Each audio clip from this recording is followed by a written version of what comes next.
Hi, this is Robert Kiyosaki, and you're listening to Capital Hacking with Josh and Eric. This is the most important thing you can listen to today.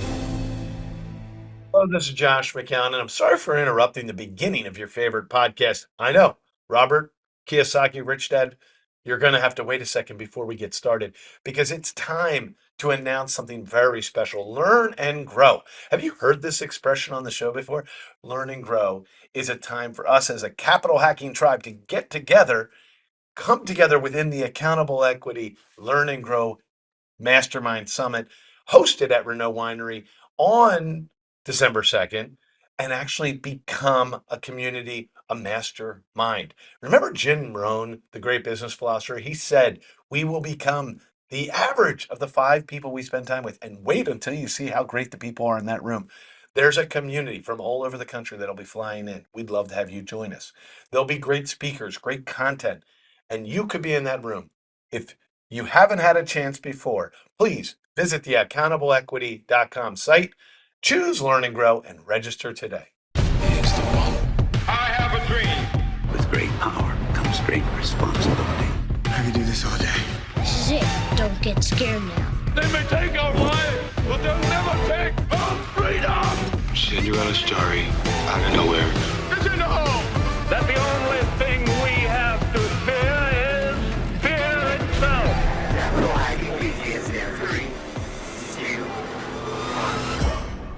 See, when you get a guy as handsome as Matt Amabile, you just got to jump right into the meat and potatoes. Matt, welcome to the big show. Dude, appreciate you guys having me on. Josh, John, I'm ready to rip today, man. Well, we love your story. If you guys can't see us on camera and you're just listening, Matt is a young guy that is figuring things out as he goes, but he's figuring it out much faster than myself and many others. So, Matt, why don't you give us a little bit of your backstory?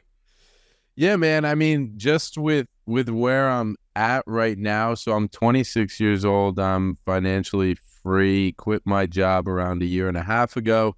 And I spend a lot of my time traveling right now.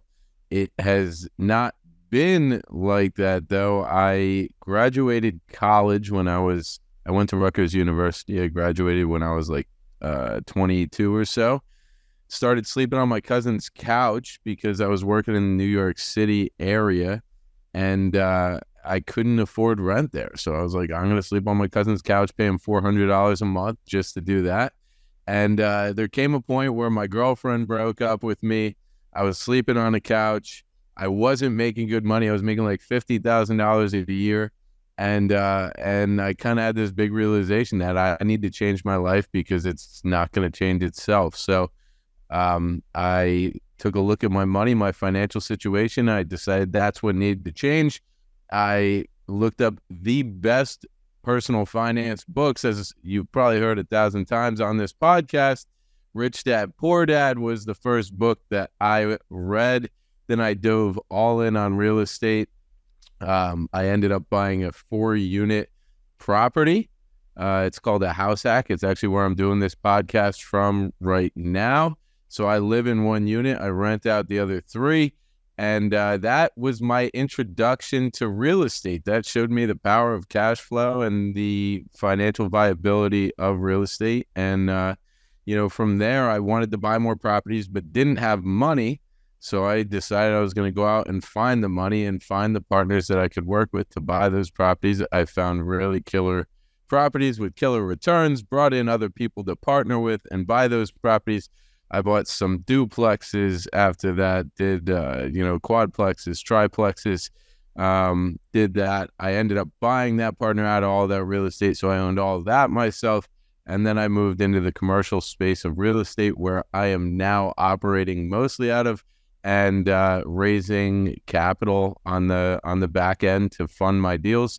So I think one of the important things with my story is that I never really had the money to do all this stuff, but I found a way to just get it done by bringing in partners and bringing in capital. So that brought me to this point today. My cash flow is not crazy. I cash flow right around $8,000 a month, but I'm a single dude. I just have my dog, so that pays for my expenses. It pays for a lot of my travel. And, now I'm kind of planning to do bigger, cooler, better things in the future. So that's the lowdown on who I am and how I got here. I love it. May I go first, Mr.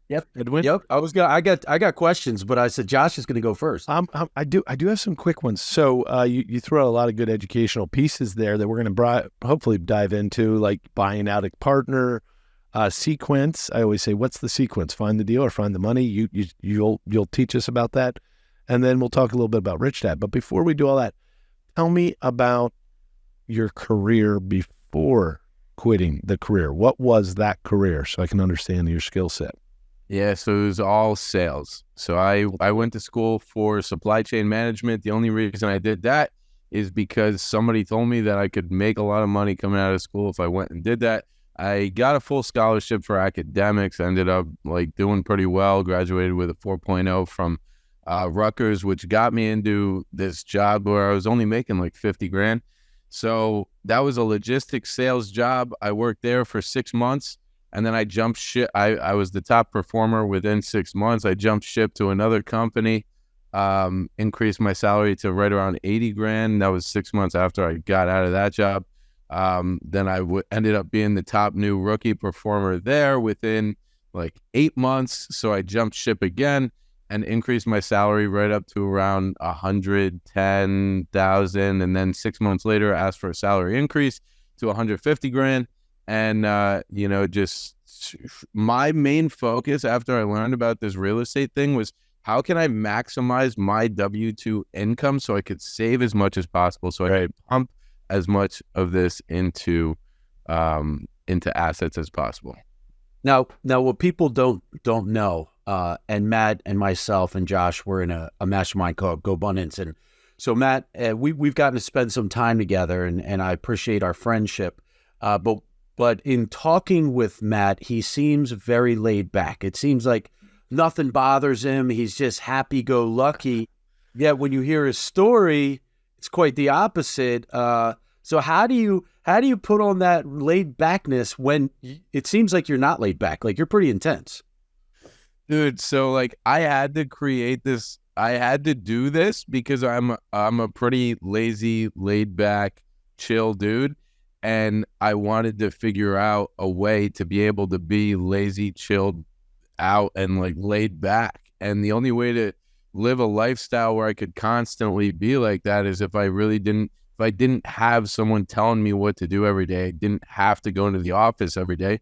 So then I was like, well, what's the quickest way to get there? And did all this, research and studying, and found out that that's the real estate is the quickest way to get there. So, all right, let's go all in on that for a little bit so I can just chill out and lay back. So it was out of laziness that I went down this path and did what I did. I love it. You, in the very beginning, when you started talking, you mentioned the first thing you bought was a 4-unit, quote unquote, house hack, which we talk a lot about. Did you do 20% down and go with a commercial mortgage, or did you do FHA for that 4-unit?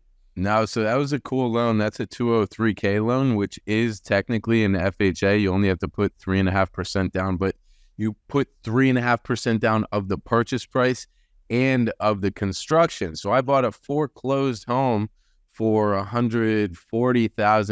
I put 100. There's a 4-unit. I put $110,000 of work into it, fully renovated, everything. So everything's brand new. And I mean, now, so I'm all in it. My loan is at $256 right now. It's worth, I could sell it on the market right now for $440, probably within 2 weeks, 3 weeks. Definitely. Yeah. Definitely. And this, my rate's at a 3.15. So it cash flows. The other 3 units alone rent out for, right around $4,000, $39.50, and my mortgage, taxes, and insurance every single month are $2,100, and I live here. So, dude, this thing is a killer, man. It's a killer. No, I think you just did a great job of teaching that. I'll pivot here for a minute. So, I have to ask the question that some people out there like me are thinking. We're thinking, well, this guy's really smart. 4.0, did great, did not an easy degree. what if he wasn't so lazy? I'm sorry to say, like, what if you were a killer? What would you be doing right now? Dude, I would be grinding every single day. And, I would be out there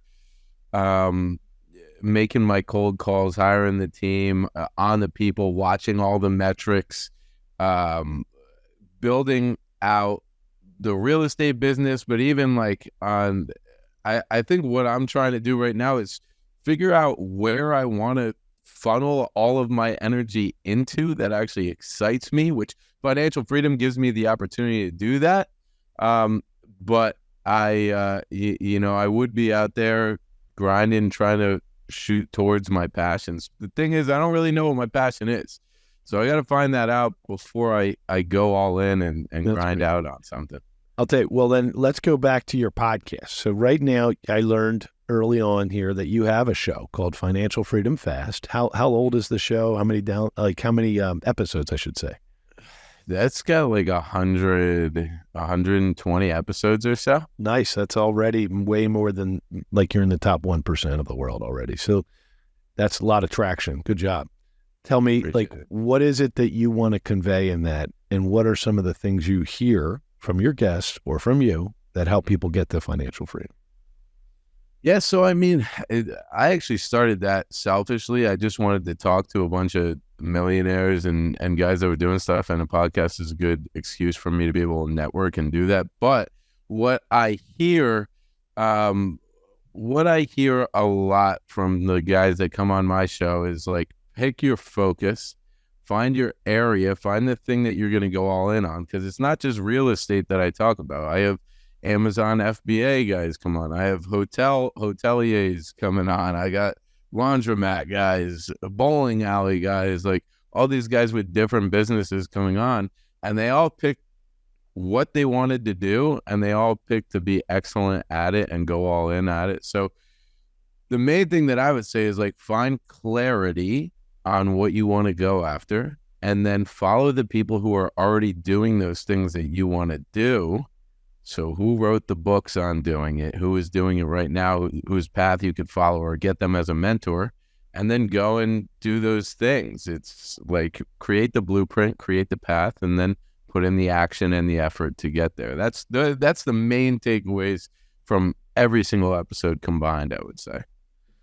You brought up some really, really great points there, and I hope if you're listening, you guys caught all that, and definitely rewind and listen to the last couple minutes a couple times over, because one of them I'm pulling out is finding the clarity, going after it, but then also finding the person that's doing it. And that's something that I've kind of done my entire life, and that's, you don't have to reinvent the wheel. You just have to find the person that invented the wheel and spend some time with them. And interesting, my son Luke, he very successful in Cutco, but he's looking into some different internships that he thinks will propel him in the direction he wants to go. And he was on the phone yesterday with another GoBro, Bo Parfait, who is a managing partner for DLP Capital. And he's interviewing with them to be an intern this coming summer. I don't know if it's going to be paid or not. And I said, don't even worry if it's paid or not, because you're lucky you have Christine and I. That's one. But two, what you learn is going to be invaluable. Like, you can't get paid enough to be around those guys. So really, really, really hot topic. Yeah. Yeah, I mean, as long as you just surround yourself by the people who are doing these big things, or if you want to be a millionaire, even, like, just surround yourself with millionaires, because you're going to take those daily habits, those things that they're doing, and they're going to bleed into your life, and you're going to create a better life for yourself. So I love that, man. Yeah. What do you got, Josh? Well, I wanted to why don't we wrap up with a few lessons then? So let's go back to find the deal or find the money. What comes first? Because you said you're in the middle of that these days. Well, when you find the deal, you can use the deal to find the money, which I like, because you have a definite, solid property, business, whatever it is, to go out to people and say, hey, I've got this business that's doing X, the value is X, and if we come in and stabilize it, the value in 1 year could be X. So this is the return that we would see, and this is what I can confidently offer you as an equity portion or a debt portion. So there's that. But then having the investors, having the money, having the capital gives you more confidence to go out and make an offer. Like you're not going out and making a $2 million offer if you don't think you can raise 500 grand within the snap of your fingers, because you might be intimidated, you might be scared. But if you know somebody who has, let's just say somebody already said like, hey, I have, or you have two people who said, I have 200 grand that I could put out. All right, well, now you at least feel semi-confident that when you have that, you can throw out these offers and then you could go raise whatever rest you need. So I think it's both. And like, always be looking for deals, always be looking for investors. Tell everybody what you do. Hey, I'm a real estate investor. I'm doing this. I'm buying big properties. I fund deals with other people's money. I give them a return. I give them equity, whatever you do. And that'll build up your investor base. But I think it's both at the same time. It's a chicken or the egg thing, but I do both. How about buying out a partner? How does the mechanism of that work? Yeah, so this was a pretty simple partnership. Like, we had it in an operating agreement that we were both 50-50 partners. And it just came to a point where, this guy, he kind of wanted me to succeed. So he brought 50% of the capital in to buy these properties in the beginning, and he let me take a majority of the cash flow. So he really wasn't taking any cash flow himself. There wasn't much value for him to be had in the property. So we took the valuation of the properties and we split that equity in half. He gave me like probably a 30 to 40% discount on the equity that I was buying him out of, though. And, 2 duplexes, I paid him 40 grand and we called it a day. And, that was really just from building that relationship with my partner, Yeah, that is a very relational type of partnership. And it seems like, and you said it, he was really looking to help you in that situation. And that's awesome. One of the things you said a couple minutes ago was tell people what you're looking for. And I think a lot of people are like, when you ask like, hey, what's going on? Oh, everything's good, or whatever. Like, people are reluctant to ask for help, but they don't understand that could open up doors for them and for the person asking. If you're listening and someone says, hey, what do you need help with right now? Lay it on them. Be open. And if you can't lay it on that person, they're not a true friend. Right. Yeah. Put out there what you need, because if nobody knows what you need, nobody could give you what you need. So everybody knows somebody involved with real estate. So put your needs, your wants out there. And, if somebody has something they want to help you with, people love helping other people. So it'll happen. That's right. So that beckons the next question is, and before we close this out, but what are you looking at right now? What are you raising money for? And what's the next progression for Matt? Right now, so I got back from a Costa Rican vacation. I was out there for like 3 weeks, going to Peru next month, doing a lot of travel right now, but like out in Costa Rica, spent a month in Puerto Rico last year as well. I love surfing, and I am also a yoga teacher, yoga instructor, and I stayed at like this hostel out in Costa Rica, and it like sparked this idea in me, man. I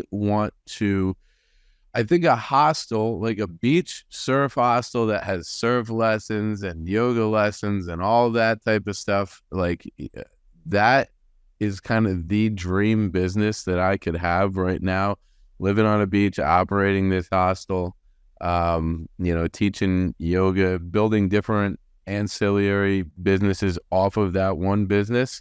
So that's my focus right now has been reaching out to different hostels in Nicaragua, Costa Rica, Peru, and Panama, and trying to see if I can find anybody. What price point? Yeah, what price point do you think it'll be? They're typically between 200 grand to 800,000. It's nothing crazy. And if you had that, Would you raise some capital for that? I would. That's the main goal. All right. It'll kick the lazy out of you though, because those types of things will be so hard to run. Right. But I'll love getting to know you on the other side of this, because then you'll be, maybe you'll find your passion on that. That's it. That's what I'm working towards. Awesome. I can't wait to check out the show, and maybe we'll get on your big podcast. That sounds like a great title, Financial Freedom Fast, which is a great way to follow up with Matt. But go ahead. I should let John say that. Oh, well, I was just going to say, Matt, how can people find you? Someone has questions, wants to ask or invest or whatever.